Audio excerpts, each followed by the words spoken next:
Okay, welcome back. Now we're going to move into a section of talking about machine learning algorithms that perhaps many of you are really interested in. Since neural networks, deep learning is such a big popular part of machine learning nowadays. Full disclosure, I actually don't work a lot with neural networks for the very reason that to me it's very important to have interpretable machine learning, and neural networks are not very well known for being interpretable. So I have kind of personally avoided them, not to say there isn't tremendous value in neural networks based on one application or another. Okay, we're going to start with the simplest element of a neural network. And this, just to reiterate, we're talking about a new kind of machine learning algorithm. We talked about decision trees and then ensemble machine learners based on decision trees. Now we're really switching gears to something very different, again, the neural network. So the basic unit of a neural network and the simplest form of neural network model could be called a perceptron. This is just a single layer neural network, or you can also think of this as an artificial neuron. This is what it looks like. And I'm going to talk about the individual parts here in a second. You can think of a perceptron as a linear classifier with 4 parts. We have a set of input values. So here we have different features that are being input, the x's, and each input has an associated weight that transforms the value as it enters the single node of a perceptron. Within the node, we're also adding a bias. So weights are something we multiply by input values, and biases are something we add inside the node to this combined set of weights. Combined set of weights and input feature values. They're all coming into the node. Does that make sense? Okay. Then within this node, we have a net sum of these weights times the input, and then our bias added on top of it. Out of this node, or you can consider even part of this single node, is the activation function. This is just a function that transforms the output from the node, which we'll call x, the x-axis of this function, into a y output, or the y-axis of this function. So this simple activation function, it looks like it's a step function, says that if x is less than 0, this vertical line, let's say, is 0, and anything to the left is negative, anything to the right is positive. So if x is less than 0, y is 0. Anything bigger than 0 for x will give you a 1 output. So it turns the prediction into a binary classification. But there are many activation functions you could use in a neural network. Here are some common ones. These two, including rectified linear unit and soft plus, are 2 particularly prominently used activation functions in neural networks and deep learning. How do we train a perceptron, right? Because we know the elements of it, but to actually train this to make predictions well, what do we need to set here, right? X's are fixed, that's just input data, right? So like linear regression or logistic regression, we need to kind of set the coefficients that exist here. The coefficients are the weights, right, on each input. Every connection between nodes has a weight, and the biases also need to be separately optimized. So you can think of those as the individual coefficients in the model that make the model how it works, right? It defines how it makes predictions. So how do we train this? We first need to pick whatever activation function we want.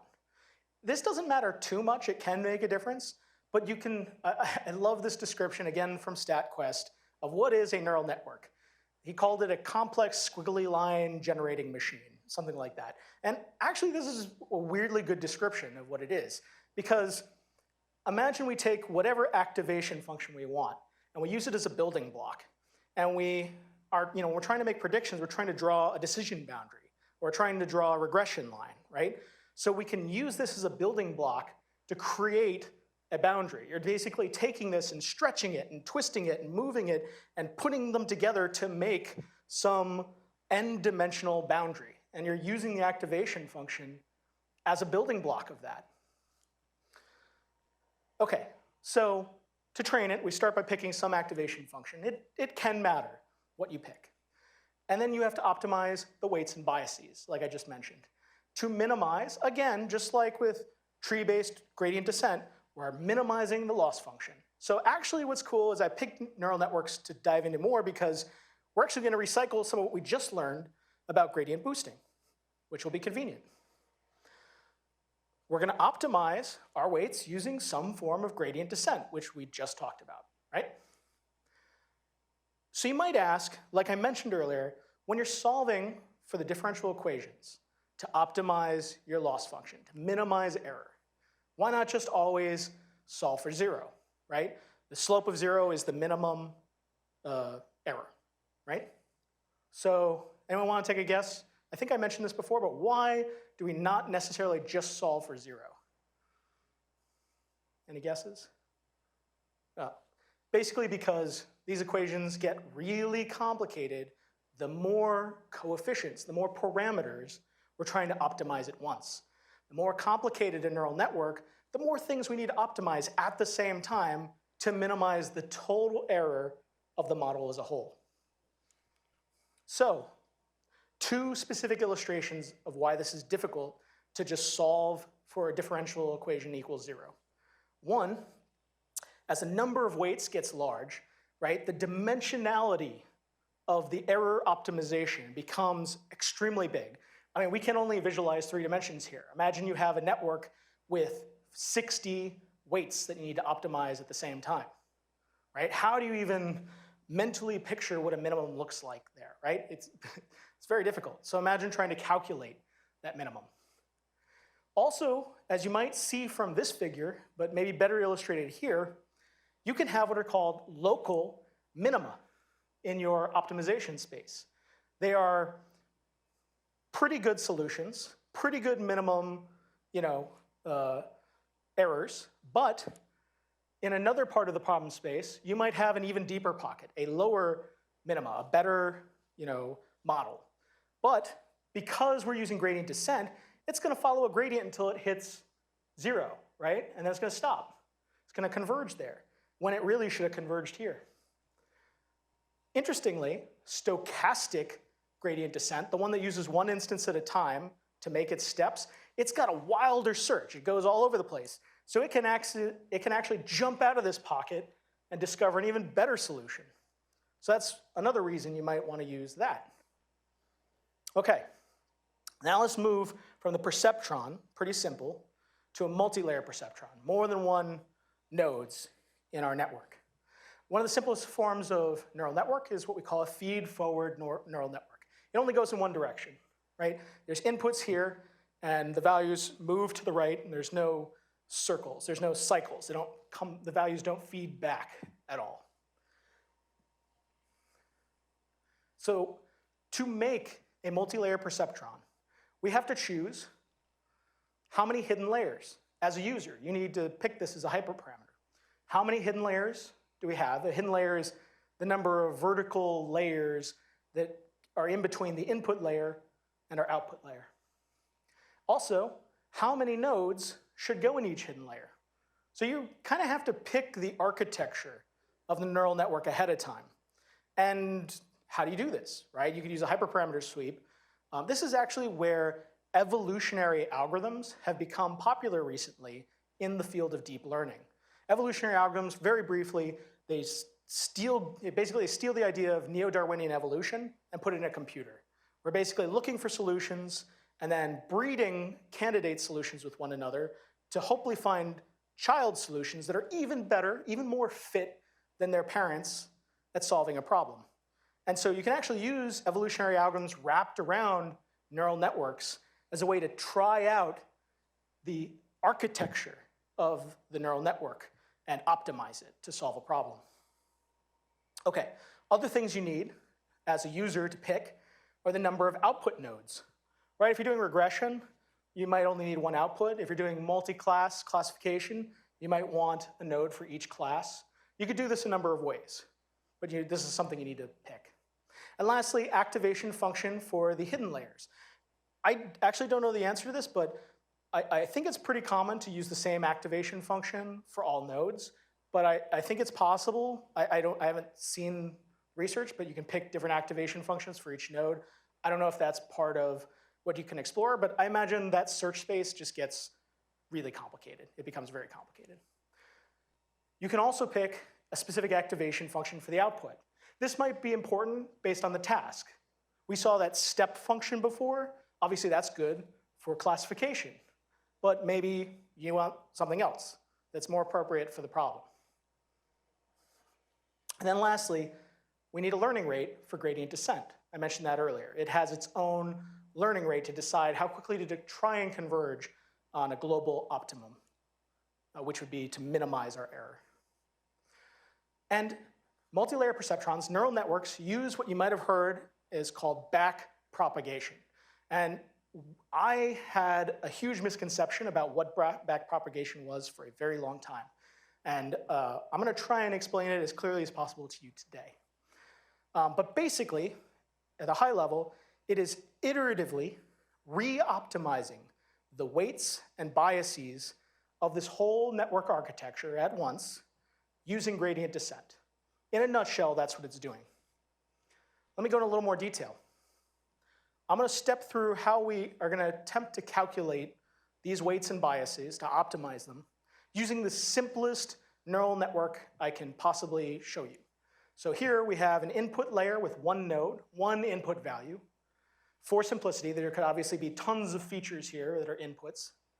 We only have two nodes on the inside, so one layer, two hidden nodes, and then one output. So very, very simple. And you can see between the nodes we have a weight, and then a bias at that node, a weight and a bias at this node, and then from these nodes we have a weight and a bias at the output node. And so these are the values we want to optimize, these 7. Everybody with me so far? So our goal here is to calculate the gradient of the loss function, just like in gradient boosting decision trees that we covered before, with respect to all these neural network weights and biases simultaneously. It gets the name back propagation because we're calculating derivatives starting from the back or the right-hand side of this network, where the dependencies, the differential equations, are actually simpler.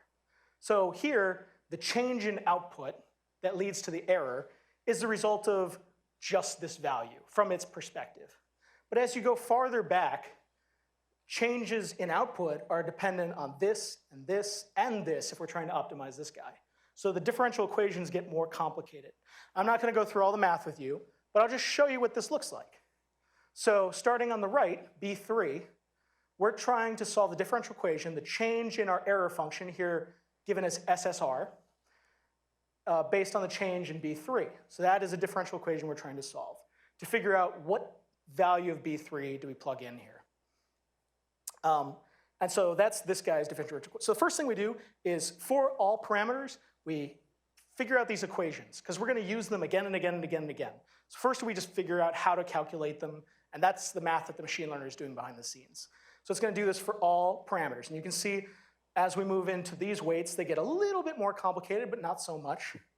And then as we move to these B's, they get a little bit more complicated. Now they depend on the values over here as well as how X is changed to Y by this activation function. That's why you see these X's and Y's over here in the differential equations.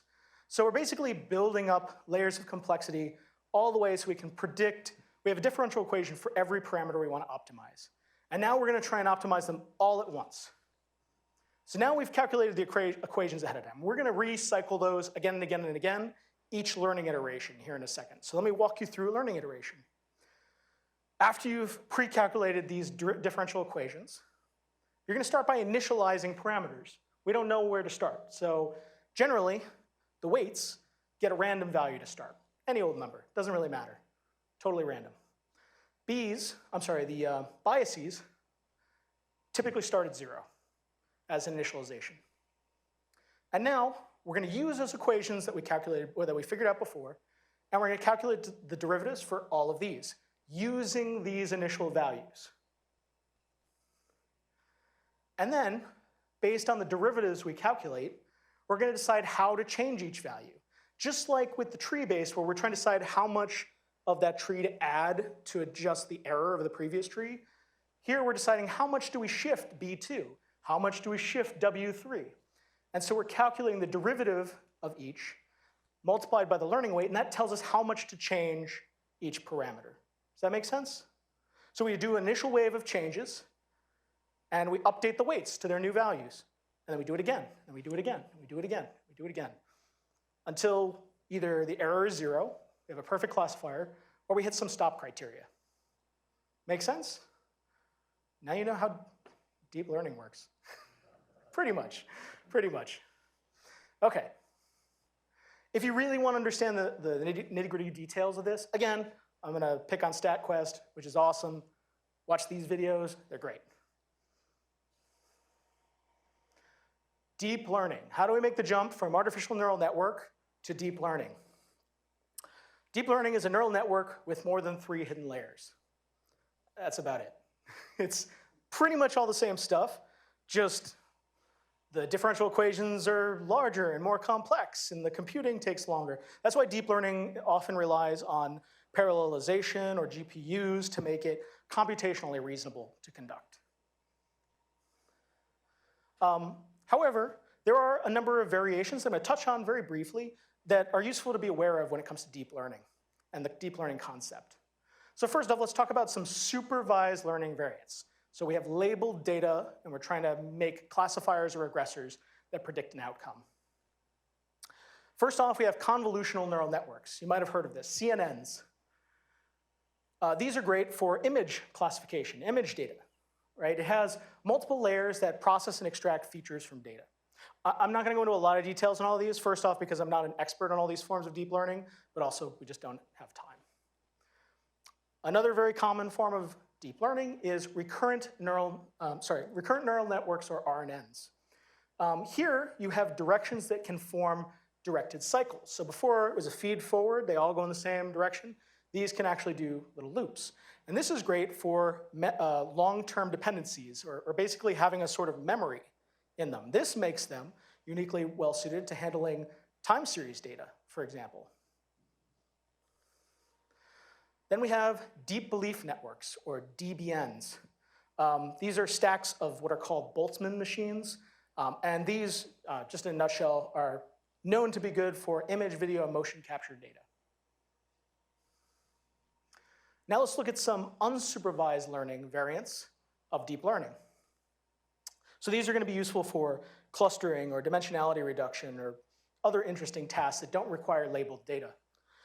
For one, we have autoencoders, which can be useful for image processing. Basically, we start with input, and then we narrow them down to a thinner hidden layer, basically trying to capture the essentials of what it is to be these input values. So you could take a noisy image and capture the essence of that image, and when it comes out the other end, now you have a potentially cleaned and processed image. So that's one cool thing you can do with these. You also have another kind of deep learning is generative adversarial networks, or GANs. Here you can create new instances that resemble training data. So you can capture the essence of what real-world data is and potentially use it to simulate data. Be careful with this, right? Like when you simulate data, you never really know what's in it, the ground truth, unless you've explicitly modeled it in a certain way. There is a time and place for strategies like this. I'm sure there's some very clever ways to use this technology, but anyway. And then self-organizing maps, which is useful for dimensionality reduction and clustering. Okay, so now we've completed our summary of modeling. And the last part of our introduction to this whole machine learning analysis pipeline, all the things you need to worry about, is post-analysis. Okay, so the first thing you can do is after you've run all your models, you've trained all your models, you've evaluated them, you have for every cross-validation partition, you have a model trained, and you've evaluated it with a variety of metrics.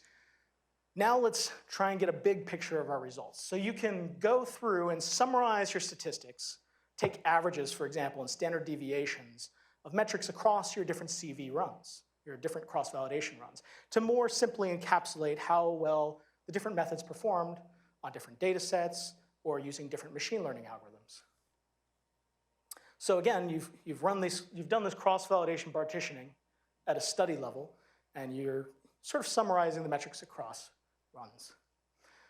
You can do the same thing for feature importance scores. To try and get a better handle, did all my algorithms agree that these set of features were really important for making important predictions? Or did each algorithm speculate that it was a different subset of features? And why, right? So you can look at consensus or non-consensus in feature importance estimates to better understand the nature of the problem you're trying to study. For instance, if you have really simple algorithms that don't do well on a data set, or maybe they don't think certain features are important, maybe the patterns in your data are too complex for those algorithms to detect. And the features that that algorithm didn't find to be important, maybe they're involved in an interaction or some other form of complex relationship in the data.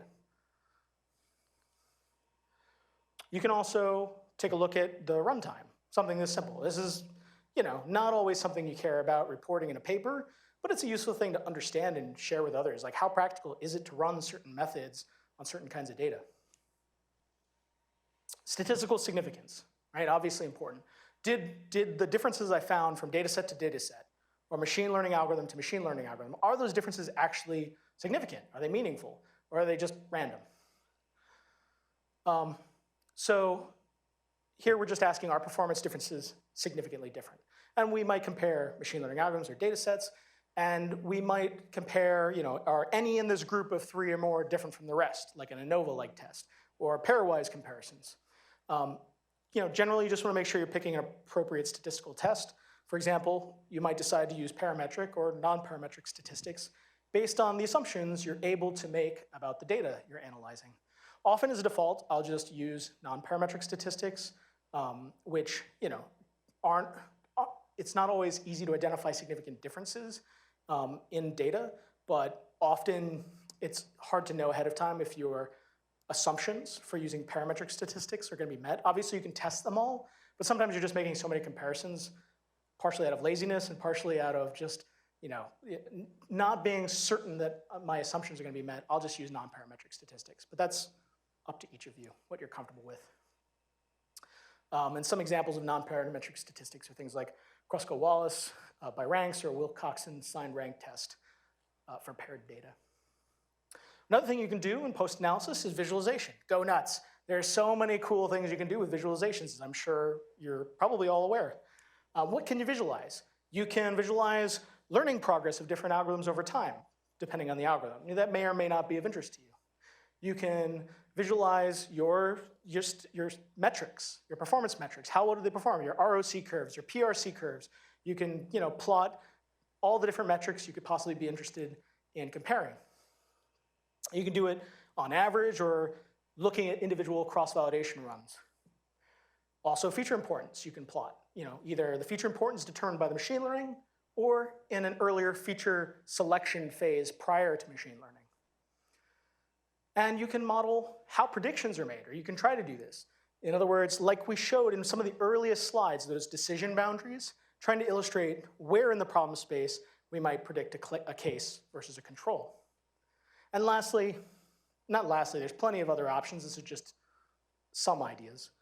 But lastly here, can you directly visualize your model as you can with a decision tree? Again, there's very few methods that you can directly visualize, but this is an area I think that is ripe for future work, right? Are there other ways to do machine learning that are directly interpretable?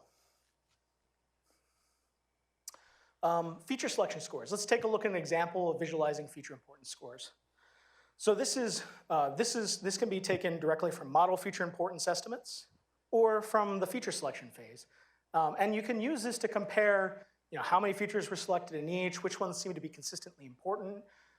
If I use an algorithm that's sensitive to interactions and one that isn't, what features appear when I take interactions into account but don't appear when I'm just using a simple algorithm that can only take linear effects into account. That can tell me something about my problem.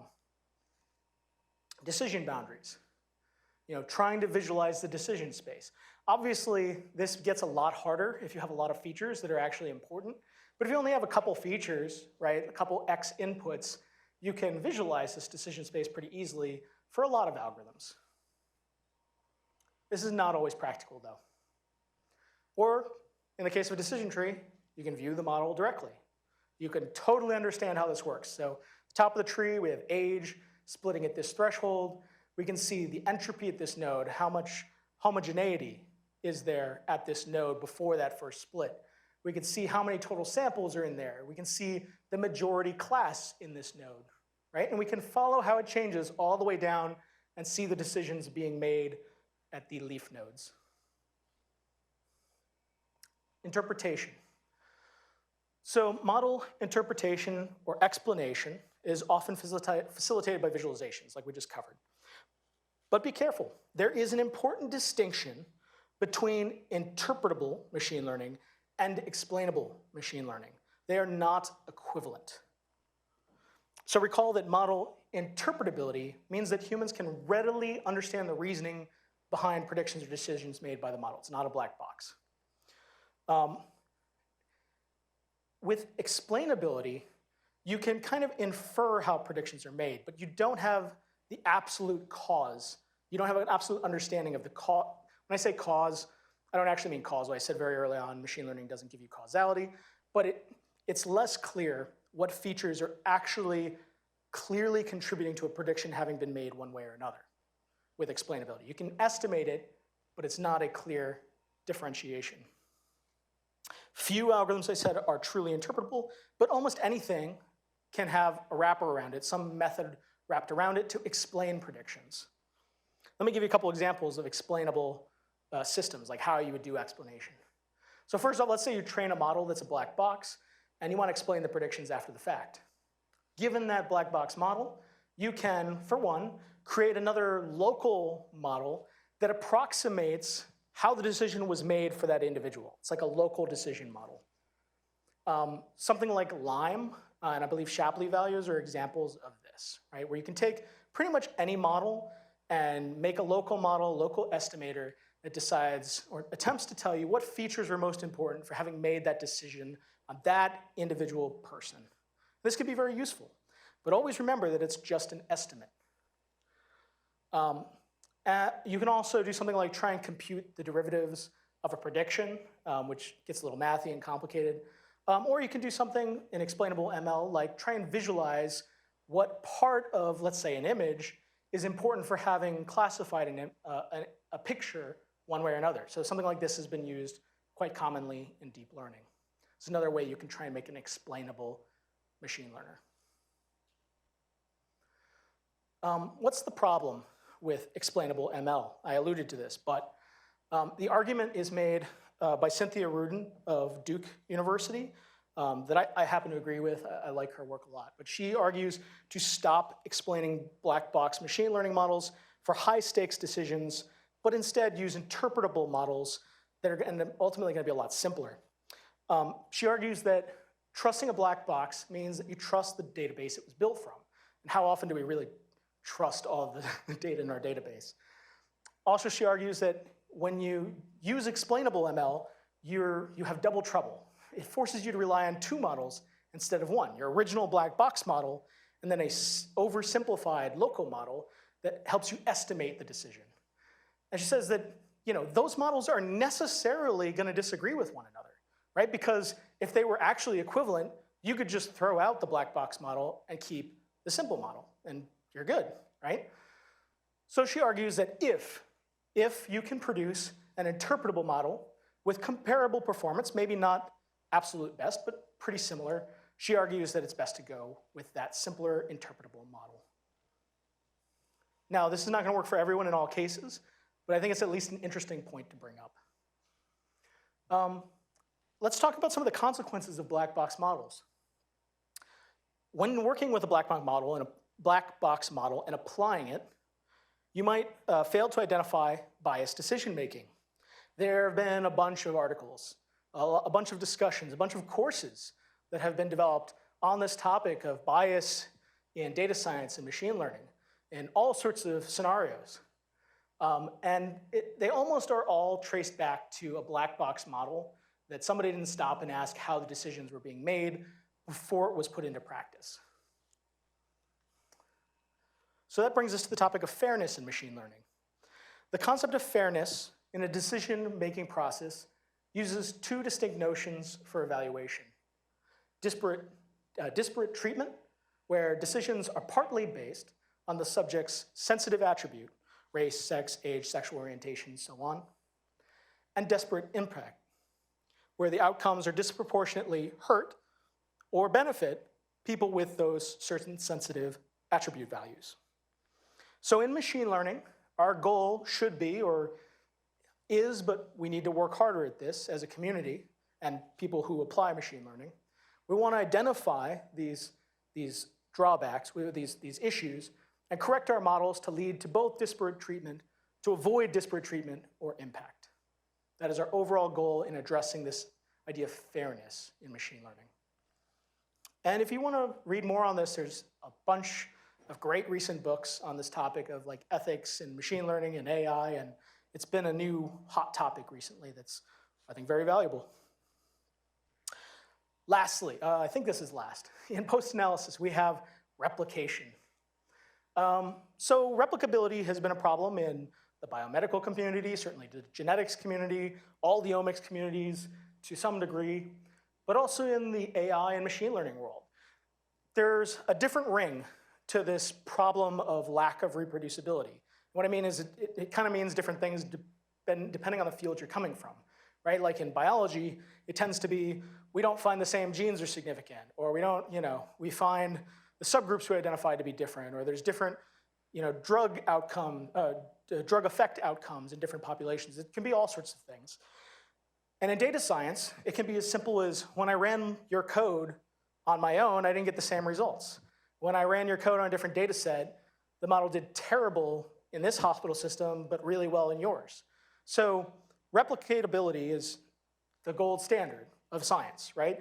And it can mean different things in different contexts. And here, where we care both about medicine, biology, and machine learning and artificial intelligence, we have to worry about all of these things.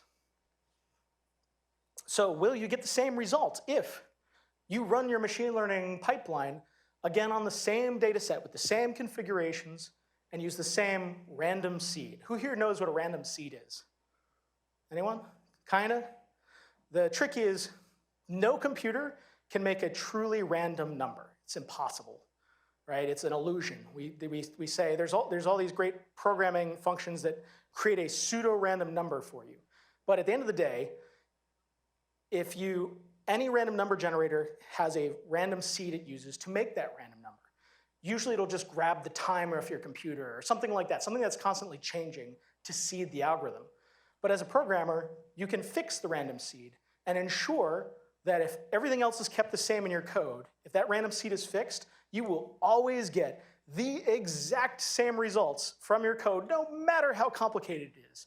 No matter how many times you call a random number, you will get the exact same results if you did it correctly.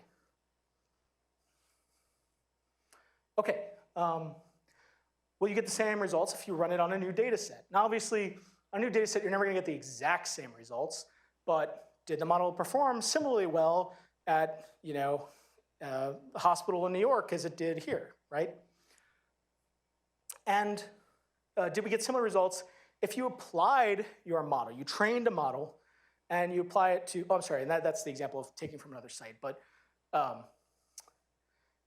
yeah, if you could have different forms of replication data sets, different sites, different time periods, different, just subsamples of people. So how similar results do you get? Okay.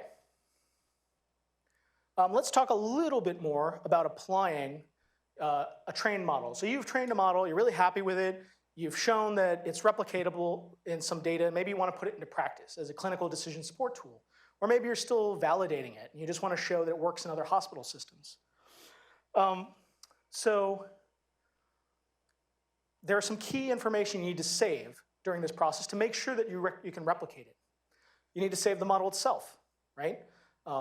capture its representation somehow. In code, this is pretty easy. Again, I don't expect you to understand the nuances of coding today, but you can basically just save any model in code as an object. It basically just stores it in binary, and you can boot it up later and reuse it. So that's pretty easy. You also want to save the list of features that the model requires as input, right? Because to apply that model in the future, you're going to need all those same feature values. So you need to know what to collect in the future to apply the model.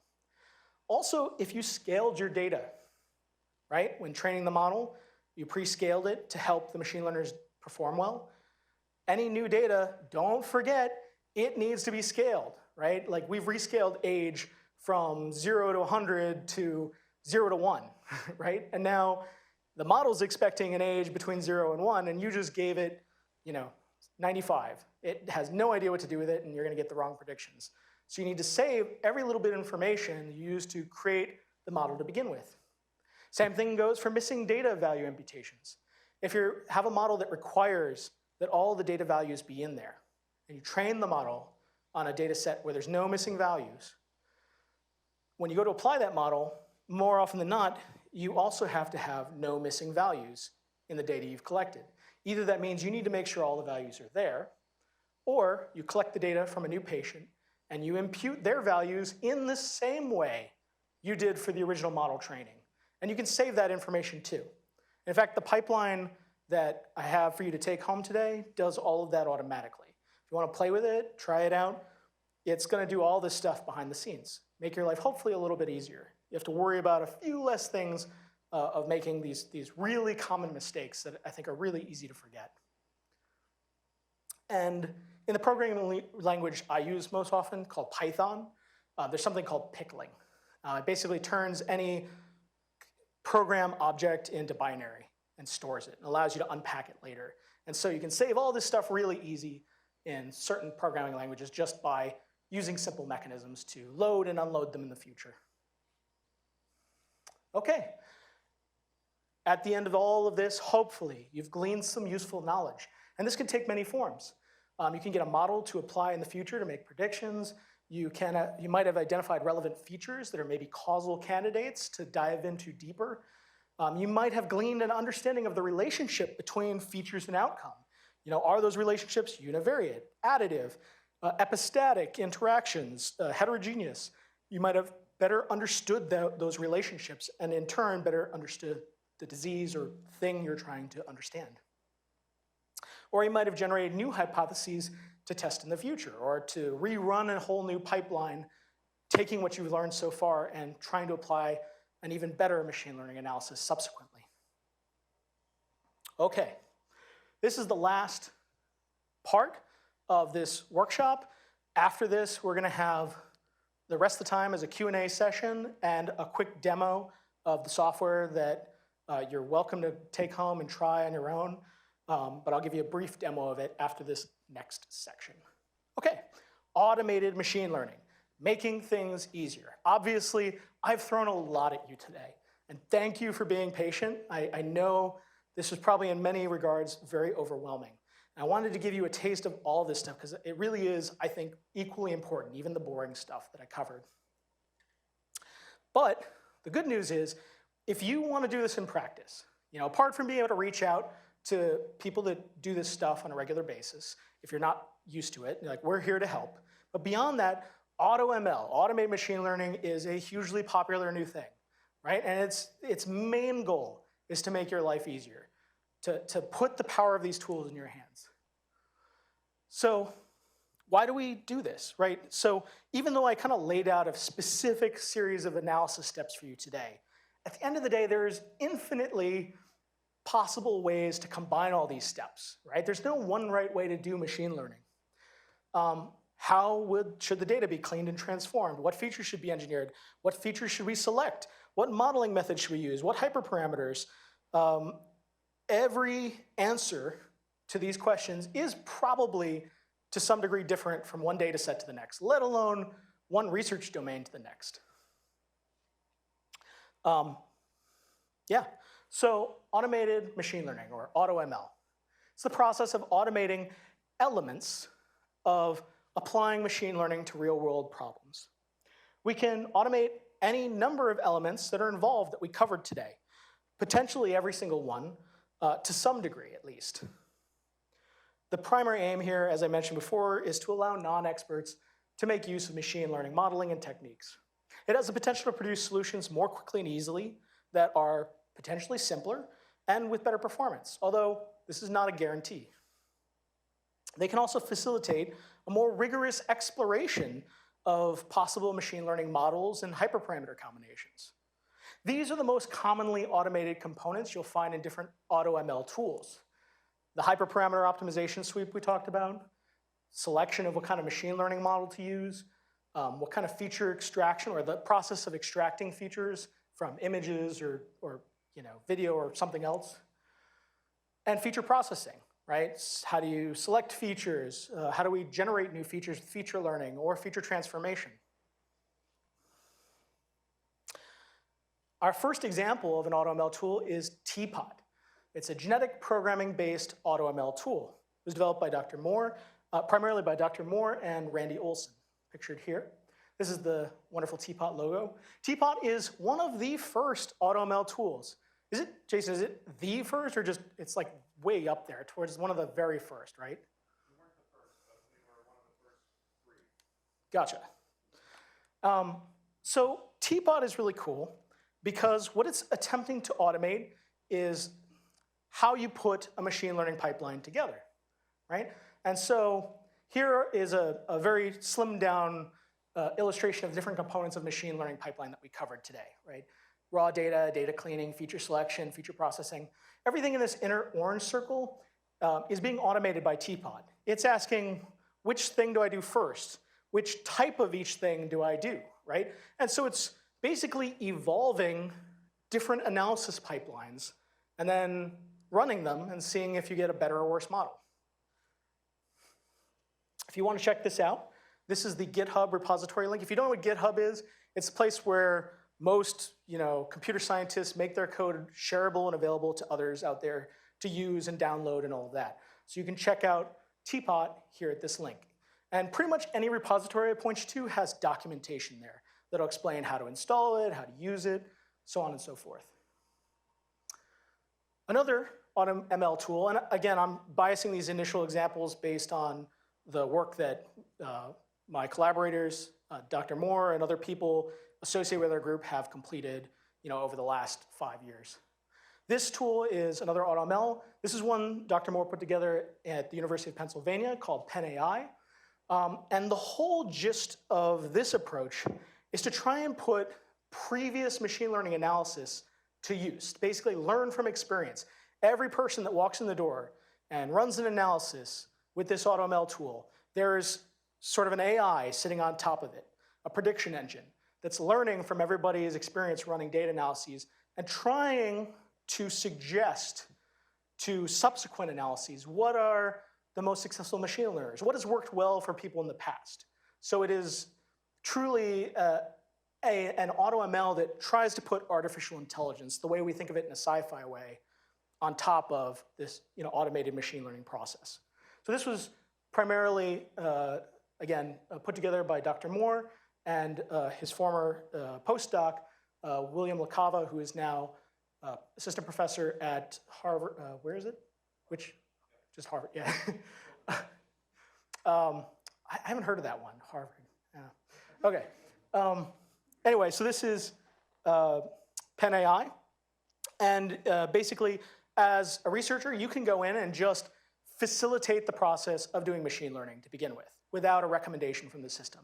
I think it's meant to be very easy to use. Or you can use the system and try and glean from past experience and make a better prediction. I know Dr. Moore is planning to develop, or is in the process of developing, a similar tool for here at Cedars Sinai. So, and that's called a Liro, right? Yes. So if you want to be on the lookout for that, please keep a lookout for a Liro. Okay, and this is the link for PenAI if you want to check that out. Here are some other popular AutoML options that I have no association with.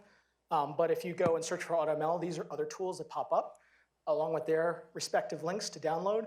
They each have different strengths and weaknesses that I'm not going to get into, but please feel free to use this list as a starting point to explore AutoML tools. Limitations and risks of AutoML. So currently, most AutoML methods focus on finding and returning a single best model to a user. And for most people, that's great. That's all they want. They just want, give me the best model you can possibly find, and I can move forward from there. At times, though, ensembles of models might give you the best predictions. And I'm actually not sure which, if any, AutoML tools even allow for ensembles to be generated. Probably, if that hasn't been done already, someone's about to do it. Also, I would argue that for a lot of AutoML tools, there's potentially a lost opportunity to learn from different algorithms, as I mentioned before. Every algorithm has its own perspective of the world, and there's potentially something to be gleaned from each, even if an algorithm doesn't perform very well on a given problem. Not all elements of machine learning analysis can yet be reliably automated. Specifically, things like data cleaning, feature engineering, bias identification, and interpretation, I would argue, are still best done by a human being, right? So at the end of the day, the best machine learning analyses that are conducted still employ a human being with domain expertise in the loop. Also, automated machine learning can be extremely computationally expensive, right? It's nice because you can push a button and it just kind of runs. It just does its thing, and you don't have to worry about it too much. But it can be very expensive. So you really do need access to good computing resources most of the time. And of course, we still have a lot to learn and discover with regards to ML methods themselves. And when we use AutoML of any form, even though I am a proponent of AutoML, you run the risk that we stop thinking about the individual algorithms that are inside of it.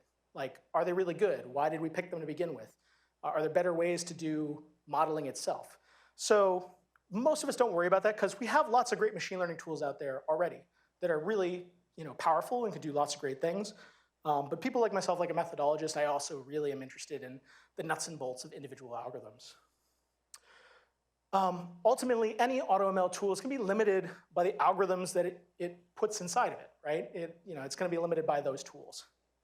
And in a way, an AutoML tool can be the ultimate black box in itself. I mean, some AutoML tools do go out of their way to be transparent about what goes on inside of it and let you sort of reverse engineer the process of how did we get this model. And that's great. But some are just going to, we did something, here's your model. And that could be dangerous, right? If you don't understand how the model came about or interpret the model directly, you're left with the same problems we've discussed over and over again today. So I don't want you to scare you away at all from AutoML. I think it's really cool, really exciting, has a lot of opportunity to make your life easier. But I think hopefully part of the purpose you came today is you want to understand what's going on behind the scenes so you can communicate this better and have better faith in the models that machine learning scientists are giving you or helping you develop. Some final workshop takeaways. First off, machine learning is about getting machines to learn from data faster and better than humans. Machine learning includes a huge array of methods with varying goals, strengths, weaknesses, and I recommend you use more than one method whenever possible. Don't just use your favorite. Data preparation, I know it's boring. I know that it's probably all of your least interesting part of this talk. The reason I spent so much time on it is it can make a huge difference in how well your machine learning results pan out. Furthermore, machine learning pitfalls, and we covered some of them, although I have a whole set of other slides I could have covered on pitfalls, but they can lead to not only failed or poor learning, poor models, but they can lead to models that look good, but you end up interpreting incorrectly or drawing the wrong conclusions after running your machine learning. And then lastly, AutoML, like we just talked about, is striving to make your lives easier, all of our lives easier, in terms of trying to tackle this messy problem of data analysis, especially in noisy, large-scale domains like biomedical data research.